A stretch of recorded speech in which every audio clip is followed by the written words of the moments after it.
Hello friends, आप सभी का स्वागत है स्टडी फाउंडेशन यूट्यूब चैनल पे। आज का पेडागोजी क्लास के अंदर हम लोग डिस्कस करेंगे कंपोनेंट और फैक्टर ऑफ मेंटल हेल्थ। तो चलिए वीडियो को शुरू करते हैं। इससे पहले का क्लास का लिंक आप सभी को डिस्क्रिप्शन बॉक्स में मिल जाएगा। Mental health is influence by variety of factor. Mental health को बहुत सारा फैक्टर जो है प्रभावित करता है। Due to various factor define person so variety of mental health. और यही डिफाइन फैक्टर के वजह से जो है अलग अलग पर्सन जो है अलग अलग variety of mental health show करते हैं। If some people are normal, other are aggressive and some are fearful etcetera. और इसी के कारण जो है कुछ आदमी नॉर्मल होते हैं, कुछ एग्रेसिव होते हैं और कुछ लोग जो है फेयरफुल होते हैं। To study the good mental condition of an individual we have to study some of the important factor on which a person mental health depend. इसीलिए हम लोग को गुड मेंटल हेल्थ कंडीशन के बारे में जानने के लिए हम लोग को इम्पोर्टेंट फैक्टर के बारे में भी जानना होगा जो कि पर्सन को प्रभावित करता है, मेंटल हेल्थ उसका जो है प्रभावित करता है। These are as follow. वो सब हम लोग इसके अंदर जानेंगे। 4 इंपॉर्टेंट फैक्टर के बारे में इस वीडियो के अंदर हम लोग डिस्कस करने का कोशिश करेंगे। उनमें से सबसे पहला है heredity factor. Heredity factor are performing stone of personality development. Heredity factor जो है सबसे मेन और मुख्य फैक्टर है पर्सनैलिटी डेवलपमेंट के लिए। The heredity traits are quite prominent in each individual. और हेरिडिटी ट्रेट जो है सभी इंडिविजुअल के अंदर जो है ये प्रोमिनेंट होता है और फिक्स होता है। एंड मेंटल स्ट्रेंथ और illness can be rightfully trace from heredity source like intelligence. और जो मेंटल इलनेस होता है वो हेरिडिटी सोर्स से मालूम किया जा सकता है, जैसे कि उसका इंटेलिजेंस लेवल जाना जा सकता है। अपीयरेंस, ग्रोथ और फिजिकल एंड मेंटल डिजीज के बारे में भी जाना जा सकता है। दो environment play in prominent role in growth and shaping of individual, heredity show a profound effect of each personality and outlook. यानी इन्वायरमेंट का भी रोल होता है ग्रोथ एंड शेपिंग के अंदर इंडिविजुअल का, लेकिन हेरिडिटी का बहुत ज़्यादा इंपॉर्टेंट इम्पैक्ट होता है पर्सनैलिटी और आउटलुक के अंदर। In addition heredity show a direct influence on various mental illness running from generation to generation in family. यानी हेरिडिटी का जो है डायरेक्ट इन्फ्लुएंस होता है मेंटल इलनेस के अंदर, जो कि जनरेशन टू जनरेशन जो है फैमिली के अंदर चलता है उसके अंदर।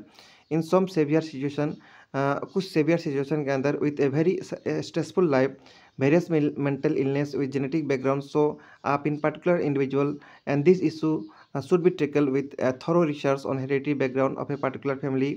यानी यहाँ पे ये बोला जा रहा है कि जो कोई भी जेनेटिक डिजीज़, जो भी जेनेटिक इशू जो फैमिली के अंदर चलता है जनरेशन टू जनरेशन, इसको जो है थरो रिसर्च किया जा सकता है इंडिविजुअल का हेरिडिटी के बैकग्राउंड के ऊपर, और उसको आसानी से टैकल भी किया जा सकता है।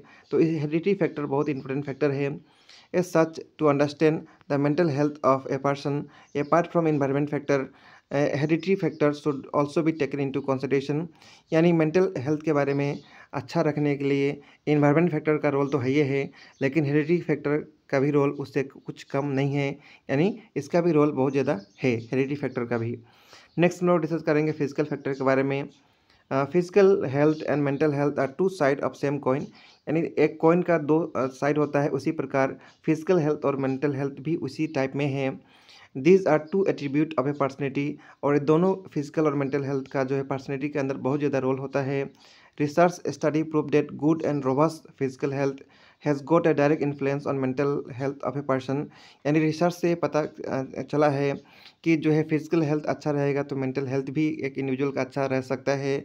A good physical condition assist in more mental alertness and a person become enthusiastic towards life.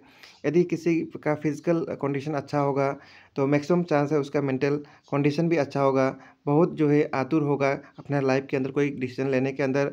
Good physical condition increase motivation to learn.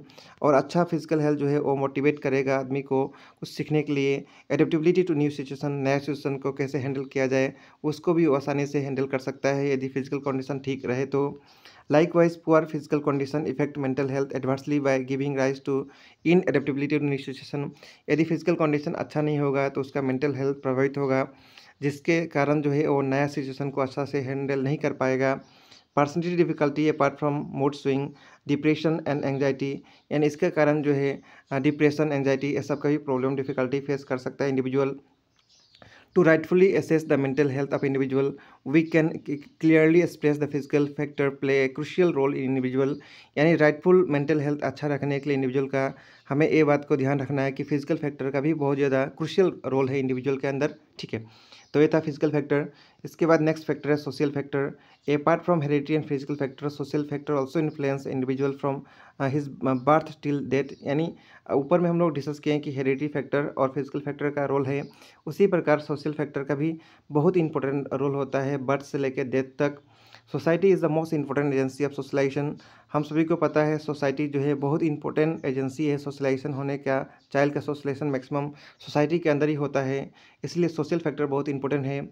The child learns various behaviour, manners and value while giving in the society, while living in the society. यानी child जो है behaviour, manners, value जो है society के अंदर रह के ही सीखता है, इसलिए सोशल फैक्टर बहुत इंपॉर्टेंट है।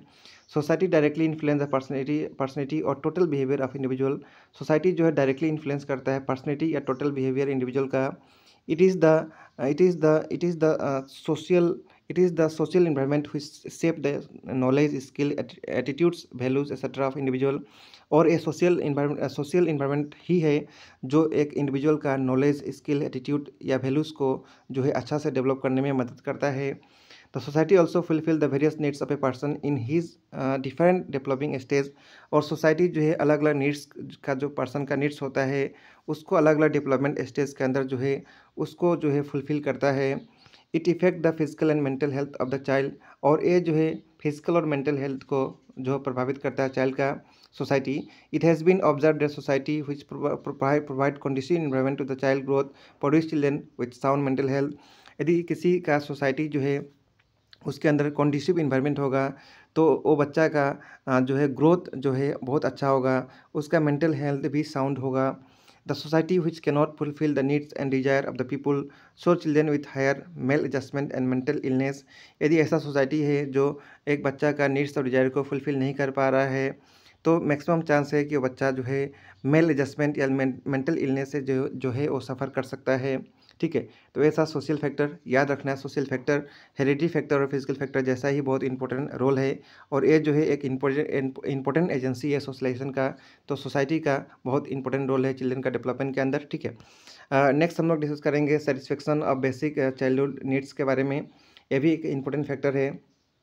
It has been observed from above discussion that needs and desire of the children play important role in development of the mental health of individual। ऊपर से डिस्कशन से हम लोग पता चल चुका है कि नीड्स और डिजायर जो है बहुत इंपॉर्टेंट रोल प्ले करता है डेवलपमेंट ऑफ मेंटल हेल्थ का, इंडिविजुअल का। When basic needs of the children like love, affection, security etc are given in effective manner, their mental conditions seem to be normal and healthy। यदि किसी बच्चा का love, इफेक्शन, security जो है effective manner में उसको मिल रहा है सोसाइटी के अंदर, तो उसका मेंटल कंडीशन जो है नॉर्मल होगा और हेल्दी होगा। Likewise, the basic needs are not satisfied during childhood, the person become timid, fearful, aggressive, tense, anxious and pitiful। यदि किसी का बेसिक नीड्स पूरा नहीं होता है, सेटिस्फाई नहीं होता है चाइल्डहुड के अंदर, तो उसका पर्सनैलिटी जो है टिमिड होगा, फेयरफुल होगा, एग्रेसिव हो सकता है, टेंस हो सकता है।